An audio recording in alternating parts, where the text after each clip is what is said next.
I'd like to just start by introducing inherited neuropathies. Basically, these are a disease of the peripheral nerve, and they can be divided into three groups depending on which nerve is actually affected, whether it's motor, sensory, or both of the neurons. The most common is Charcot-Marie tooth neuropathy, and it's the most common nerve disease presenting in neuromuscular clinics. It affects 1 in 2,500 people, and it involves the peripheral motor and sensory neurons. And basically this leads to chronic lifelong disability, and currently there is no cure. Now, we've had great success with CMT in that we know that there are over 100 genes that cause this disease, but the challenge that we have is that even after we have excluded all known genes, we still have issues with undiagnosed families, and this is basically what I do in our research. So today I'm going to take you on a bit of a journey of using two IPN gene vignettes. One involves the sorbitol dehydrogenase, SORD gene, and the other is the replication factor subunit gene. So the sorbitol dehydrogenase gene was reported in 2019. And basically this is associated with biallelic mutations of the SORD gene, and they can cause CMT type 2 and distal motor neuropathy. And generally affected individuals typically carry a homozygous or compound het of this particular variant, the deletion of the G at position 757.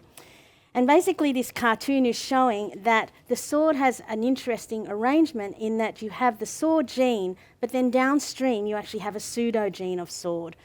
And the actual mutation can occur in both the gene and also in the pseudogene. But if it's in the pseudogene, it's not pathogenic. So basically, if we look at the sequence of the SORD exon 7, we can see it is very similar, except you do have that deletion of the Cs or the Gs, the complement. And there is not very much change except for a single nucleotide there, a couple of single nucleotides. So it's very, very similar sequence. So we had used short-read sequencing to find an actual SORD mutation. And we thought at the time that we had the deletion and it was coupled with a mutation. So here we thought long-read would be really an excellent choice for us to do to analyse this family, and so we did ONT sequencing on this. And importantly, we felt that you would be able to clarify both the SORD alleles and if they carry the mutation. And so in collaboration with Ira Deverson at the Garvan Institute, he was able to show that and haplotype the two alleles and show the two mutations, the compound heterozygous mutations.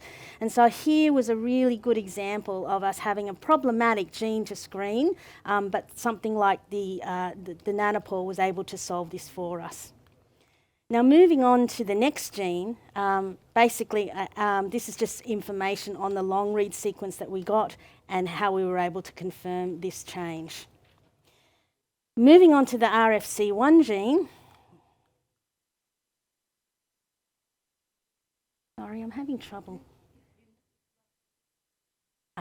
Okay. Oh, sorry. Okay, so the RFC1 gene, or the which was reported back in 2019, causes this disease called CANVAS, which is cerebellar ataxia neuropathy and vestibular areflexia syndrome.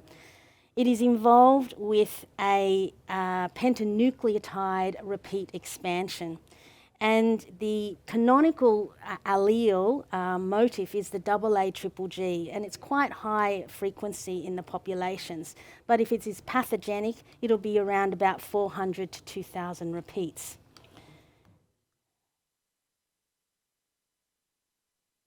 We basically reported some families with this RFC1 expansion, but we used basically flanking PCR, repeat prime PCR, and southern analysis to confirm that.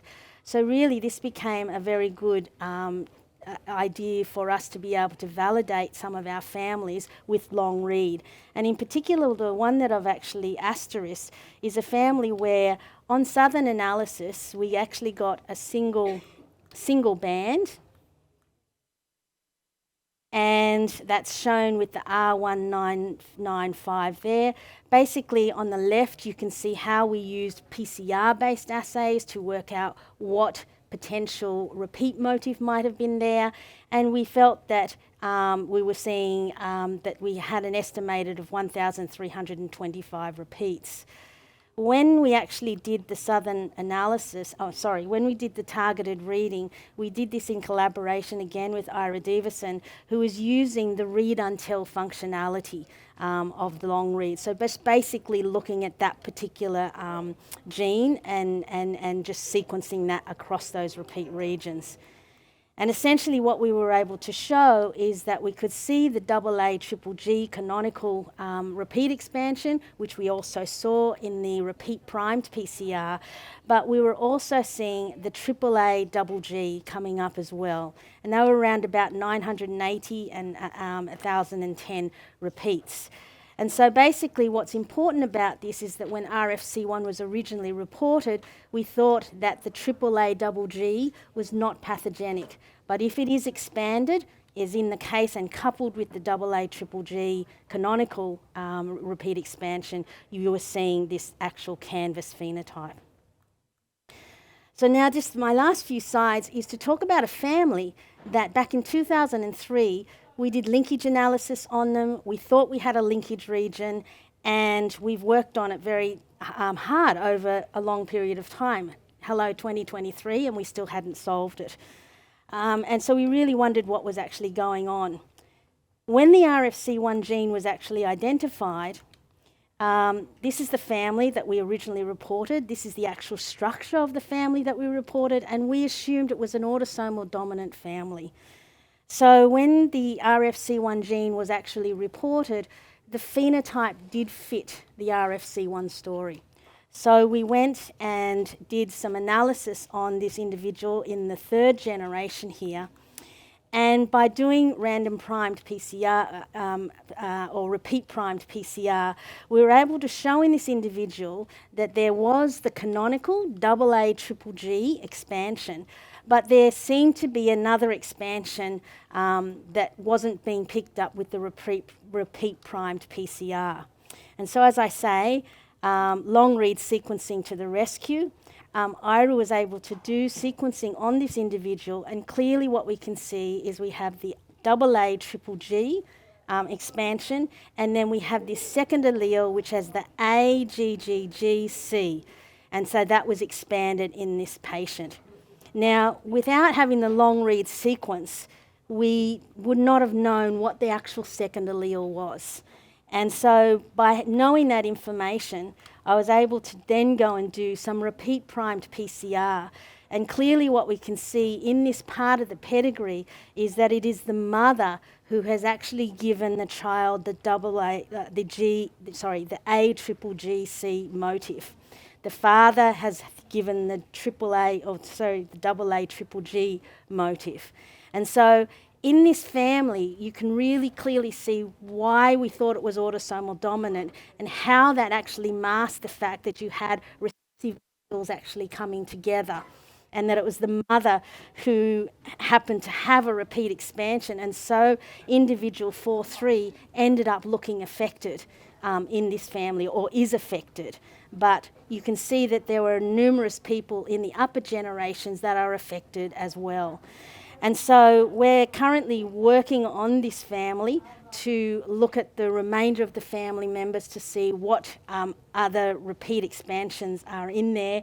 We know that the father is actually homozygous for the AA triple G. Okay, so it's just unfortunate that the person that he married had a repeat expansion and the child ends up with a biallelic allele from RFC1. I actually do believe there are 3 alleles that are expanded in this family, but we need to do a little bit more work on that in the upper generation. So just to close, I'd just like to say that mutations in the SORD and RFC1 are recent genes that have been identified for peripheral neuropathies, and they've highlighted the challenges for actually doing genetic analysis of these genes. Using the ONT targeted read until sequence has been a powerful tool for us. We've been able to discriminate SORD, pseudo and the SORD pseudogene, and also we've been able to discover in this family that has taken us almost 20 years to can be phased and they can be defined.